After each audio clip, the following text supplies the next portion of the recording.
So a few months ago I reviewed the XFly Spitfire for CML over here in England, and they've just sent me this amazing Hawker Hurricane. Does look really good. Ultimately I want to get that Spitfire and this Hurricane in the air at the same time, maybe with Adrian in a few weeks time. But this is the first flight with this, so we're going to take it for its maiden flight, and I'm sure it's going to fly as well. But if you weren't familiar with the Spitfire that I flew a few months ago, then here's the really rapid assembly process for putting one of these Hawker Hurricanes together. So as with the Spitfire, this Hawker Hurricane is 1.2 metre wingspan. It features flaps, lights, the scheme is pre-applied, nothing to do there. Up front you've got a 810 kV brushless motor with an 11x7 blade prop and a 40 amp speed controller. Flight duration with the recommended 2600 to 4000 milliamp hour 4S LiPo is going to be about 5 to 10 minutes. You've got 9 gram metal geared servos ×6 all round, retractable landing gear, and they don't just go down quickly, they have nice scale down and up as well. It's going to take you about 15 minutes, 10 to 15 minutes to put this together.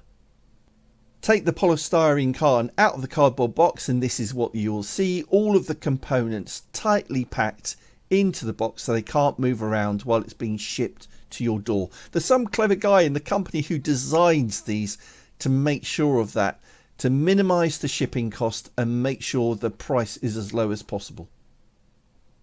All the components on the table, not too many. This is going to be very quick to put together. So the first job is to take this electronic mixer box and connect up the wing servos for the ailerons and flaps and the landing gear and the lights into it, so it reduces the number of channels you need for your receiver. All the cables out of the wing are very clearly labelled, as are the pins on the electronic mixer box. Plug those in, should be very obvious where they go. And then all you need to do is to slide both wing halves onto the carbon tube. Attach the wing to the bottom of the fuselage, and you really do need to make sure that the electronic mixer box goes through into the fuselage and none of the cables get trapped between the fuselage and the wing. Use 2 bolts at the front of the wing and 2 bolts at the back to secure it to the fuselage. Don't over tighten these, they just need to be reasonably tight. You don't want to break the plastic fittings.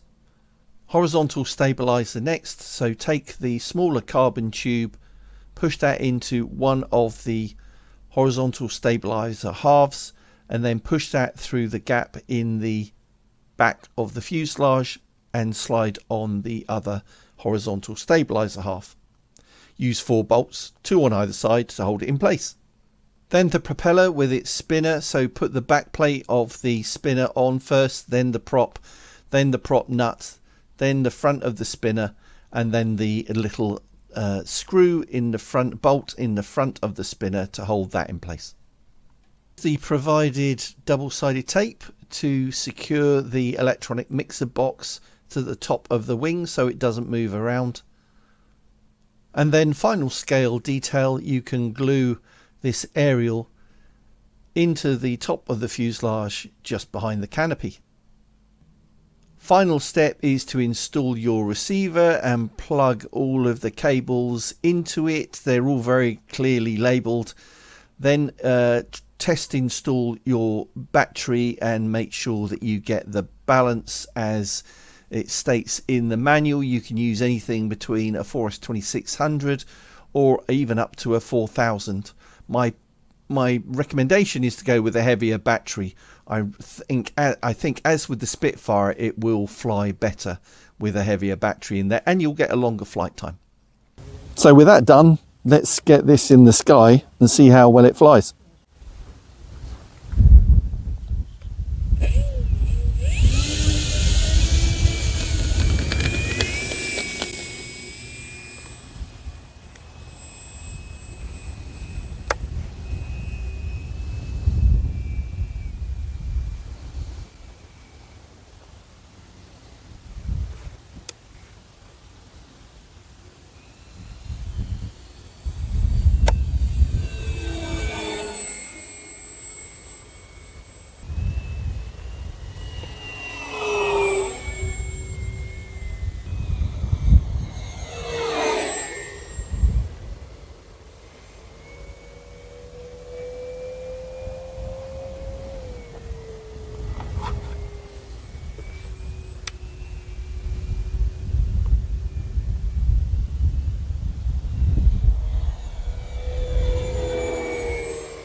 So there you go, XFly Hawker Hurricane, flown it a few times today. Those were the highlights, including the maiden flight, and it flew really, really well. The scheme is pre-applied, nothing to do there.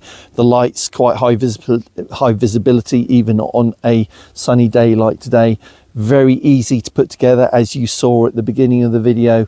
Flies on a 4S 3700 pack I've got in here. I think the little bit of extra weight really helps it, but you could put a lighter pack in if you wanted. I put that pack almost all the way up to the nose, which gives it, I don't know, sometimes a bit of weight in the air is a good thing, I would say. But with the landings, you do have to watch out that it doesn't nose over. So you've got to be very focused on the elevator and making sure you know, after you're on the ground and lost the speed, that you pull in the elevator to keep that, to keep the tail firmly on the ground and take the flaps up as well. But in the air, super agile, just like the Spitfire, flies really, really well, just like that. And no bad vices at all. Actually, you saw how slow I could fly with half flap and full flap around almost the inside perimeter of our flying field here. So the link for this is in the video description and the pinned comment. Thanks for watching. Next time out, we'll have the Spitfire and the Hawker Hurricane up together, hopefully flying a bit of formation. Thanks for watching. See you next time. Bye.